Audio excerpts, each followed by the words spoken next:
Deer aspirants, তোমরা জানো competitive এক্সামে গ্রামার কতটা ইম্পর্টেন্ট। শুধু গ্রামারের বিভিন্ন নিয়ম জানলেই হয় না, নিয়মগুলো মনে রাখার জন্য দরকার রেগুলার প্র্যাকটিস। তাই আমরা গ্রামার শেখার পাশাপাশি এক্সাম বেসড গ্রামার প্র্যাকটিসও করব। ডাব্লিউবিসিএস থেকে শুরু করে ক্লার্কশিপ, পুলিশ, এসএলএসটি সব পরীক্ষার জন্য এটি কাজে দেবে। চলো তাহলে আর দেরি না করে শুরু করি আজকের practice set 1। Number 1. Choose the word that means the opposite of optimistic. Optimistic শব্দের বিপরীত শব্দ কোনটি? ভিডিওটি পজ করে আগে নিজে চেষ্টা করো, তারপর মিলিয়ে নাও যে তোমাদের উত্তর সঠিক হয়েছে কিনা। অপটিমিস্টিক মানে হলো আশাবাদী, সুতরাং এর বিপরীত হলো অপশন এ হোপফুল মানে আশাবাদী। এটি হবে না। সিনোনিমস বললে এটি হতো। চিয়ারফুল মানে আনন্দিত, এটিও হবে না। পেসিমিস্টিক মানে হতাশাবাদী, অর্থাৎ যে সবসময় নেতিবাচক চিন্তা করে, যে সবসময় মনে করে সব কিছুই খারাপ হবে। তাহলে এটি আমাদের সঠিক উত্তর।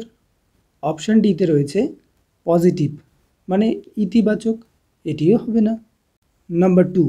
Identify the part of the sentence that contains an error. বাক্যের যে অংশে ভুল আছে সেটি চিহ্নিত করো। She is junior than all her colleagues in the office. Option A, she is junior. Option B, than all her colleagues. Option C, in the office. Option D, no error. তোমরা মনে রাখবে জুনিয়র, সুপিরিয়র, ইনফেরিয়র, প্রেফার এই ধরনের Latin comparative অ্যাডজেক্টিভগুলোর পরে দ্যানের পরিবর্তে two বসে। তাই এখানে সঠিক বাক্যটি হবে she is junior to all her colleagues in the office. Number 3. Choose the correct meaning of the idiom to hit the nail on the head. এই ইডিয়মটির সঠিক অর্থ কী? Option A, to hit someone hard, কাউকে জোর করে আঘাত করা। টু গেস কারেক্টলি, আন্দাজ করে সঠিক বলা। Option C, to state exactly what is true or relevant, যেটা সত্যি বা প্রাসঙ্গিক ঠিক সেটাই বলা। To make a big mistake, বড় সড়ো ভুল করা। To hit the nail on the head এর অর্থ হলো যেটা সত্যি বা প্রাসঙ্গিক ঠিক সেটাই বলা। তাহলে অপশন সি হচ্ছে আমাদের correct answer. Number 4. Choose the correct sentence. এখানে সঠিক বাক্য কোনটি? Each of the students have submitted their assignments. Each of the students has submitted his assignment. Each of the students have submitted his assignment. Each of the students has submitted their assignments. এখানে মনে রাখবে each of থাকলে subject সবসময় singular হয়, তাই এর সাথে ভার্বও singular বসবে, অর্থাৎ হ্যাজ বসবে। কিন্তু এখানে তো দুটোতে হ্যাজ রয়েছে, তাহলে কোনটা হবে? যখন জেন্ডার নির্দিষ্ট করা থাকে না তখন সিঙ্গুলার পজেসিভ প্রোনাউন হিসাবে হিজ ব্যবহৃত হয়, দেয়ার নয়। তাই এখানে আমাদের সঠিক উত্তর হবে option B, each of the students has submitted his assignment. Number 5. Change the voice. She helps the poor এর ভয়েস চেঞ্জ কী হবে? এ number, the poor is helped by her. The poor are helped by her. The poor has been helped by her. The poor were helped by her.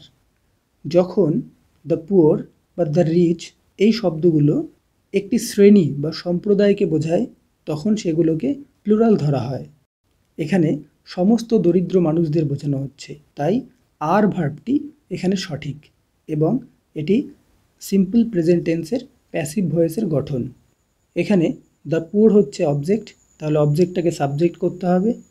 The poor সবার আগে চলে আসবে এবং she সবার পরে চলে যাবে, শি এর বদলে হার হয়ে যাবে। অপশন বি হচ্ছে আমাদের correct answer, the poor are helped by her. Number 6.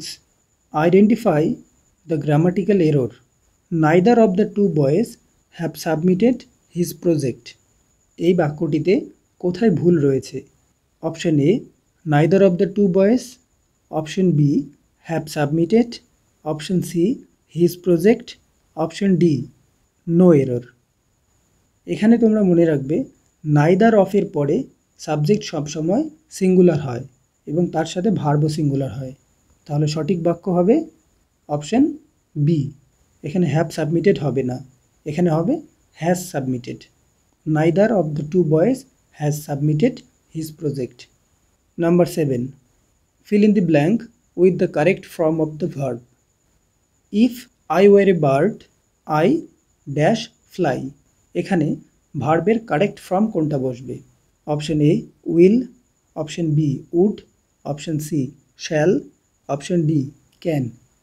If I were a bird এই ধরনের বাক্য একটি আনরিয়াল কন্ডিশনাল সেন্টেন্স বা ইমাজিনারি কন্ডিশনাল সেন্টেন্সের উদাহরণ। If I were a bird অর্থাৎ যদি আমি একটি পাখি হতাম, এটি একটি কল্পনা যা বাস্তবে কখনো সম্ভব নয়। আই উড ফ্লাই তাহলে আমি উড়তাম। এই ধরনের কাল্পনিক বা অবাস্তব বাক্য ইফ আই ওয়ার দিয়ে শুরু হয় এবং তারপরে উড প্লাস ভার্বের বেস ফর্ম বসে। Number 8, choose the correct phrasal verb to replace investigate in the sentence. The police will investigate the matter. Police বিষয়টিকে খতিয়ে দেখবে। এখানে ইনভেস্টিগেটের পরিবর্তে কোন ফ্রেজাল ভার্বটি বসবে? ইনভেস্টিগেট মানে হলো কোনো বিষয়ে খতিয়ে দেখা বা তদন্ত করা। Option A look into, option B look up, option C look after, option D look down আপন।